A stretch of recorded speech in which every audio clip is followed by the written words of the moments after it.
यूहन्ना अध्याय 14। तुम्हारा मन व्याकुल ना हो, तुम परमेश्वर पर विश्वास रखते हो, मुझ पर भी विश्वास रखो। मेरे पिता के घर में बहुत से रहने के स्थान हैं। यदि ना होते तो मैं तुमसे कह देता, क्योंकि मैं तुम्हारे लिए जगह तैयार करने जाता हूँ। और यदि मैं जाकर तुम्हारे लिए जगह तैयार करूँ तो फिर आकर तुम्हें अपने यहाँ ले जाऊँगा, कि जहाँ मैं रहूँ वहाँ तुम भी रहो। और जहाँ मैं जाता हूँ तुम वहाँ का मार्ग जानते हो। थोमा ने उससे कहा, हे प्रभु, हम नहीं जानते कि तू कहाँ जाता है, तो मार्ग कैसे जाने? यीशु ने उससे कहा, मार्ग और सच्चाई और जीवन मैं ही हूँ। बिना मेरे द्वारा कोई पिता के पास नहीं पहुँच सकता। यदि तुमने मुझे जाना होता तो मेरे पिता को भी जानते, और अब उसे जानते हो और उसे देखा भी है। फिलिप्पुस ने उससे कहा, हे प्रभु, पिता को हमें दिखा दे, यही हमारे लिए बहुत है। यीशु ने उससे कहा, हे फिलिप्पुस, मैं इतने दिन से तुम्हारे साथ हूँ और क्या तुम मुझे नहीं जानता? जिसने मुझे देखा है उसने पिता को देखा है। तू क्यों कहता है कि पिता को हमें दिखा? क्या तू प्रतीति नहीं करता कि मैं पिता में हूँ और पिता मुझ में है?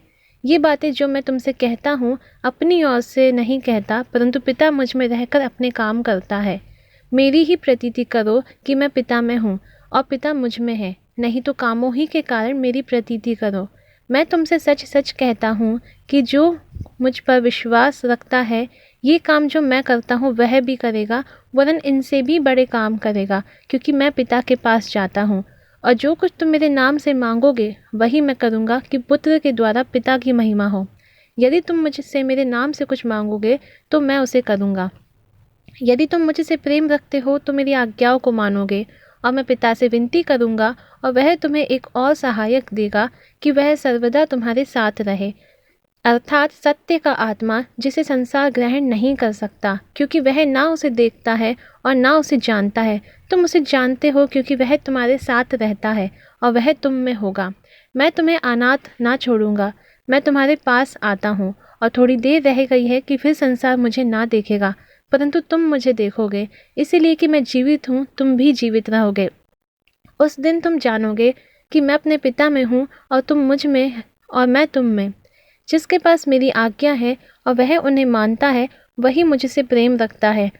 और जो मुझसे प्रेम रखता है उससे मेरा पिता प्रेम रखेगा, और मैं उससे प्रेम रखूँगा और अपने आप को उस पर प्रकट करूँगा।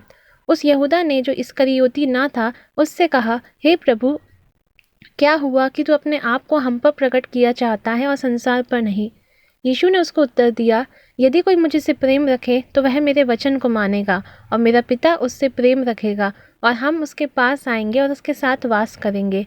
जो मुझसे प्रेम नहीं रखता वह मेरा वचन नहीं मानता, और जो वचन तुम सुनते हो वह मेरा नहीं वरन पिता का है, जिसने मुझे भेजा। ये बातें मैंने तुम्हारे साथ रहते हुए तुमसे कही, परंतु सहायक अर्थात पवित्र आत्मा, जिसे पिता मेरे नाम से भेजेगा, वह तुम्हें सब बातें सिखाएगा, और जो कुछ मैंने तुमसे कहा है वह सब तुम्हें स्मरण कराएगा। मैं तुम्हें शांति दिए जाता हूँ, अपनी शांति तुम्हें देता हूँ। जैसे संसार देता है मैं तुम्हें नहीं देता। तुम्हारा मन ना घबराए और ना डरे। तुमने सुना कि मैंने तुमसे कहा कि मैं जाता हूँ और तुम्हारे पास फिर आता हूँ। यदि तुम मुझसे प्रेम रखते तो इस बात से आनंदित होते कि मैं पिता के पास जाता हूँ, क्योंकि पिता मुझसे बड़ा है। और मैंने अब इसके होने से पहले तुमसे कह दिया है कि जब वह हो जाए तो तुम प्रतीति करो। मैं अब से तुम्हारे साथ और बहुत बातें ना करूँगा, क्योंकि इस संसार का सरदार आता है और मुझ में उसका कुछ नहीं, परंतु यह इसलिए होता है कि संसार जाने कि मैं पिता से प्रेम रखता हूँ, और जिस तरह पिता ने मुझे आज्ञा दी मैं वैसे ही करता हूँ। उठो, यहाँ से चलें।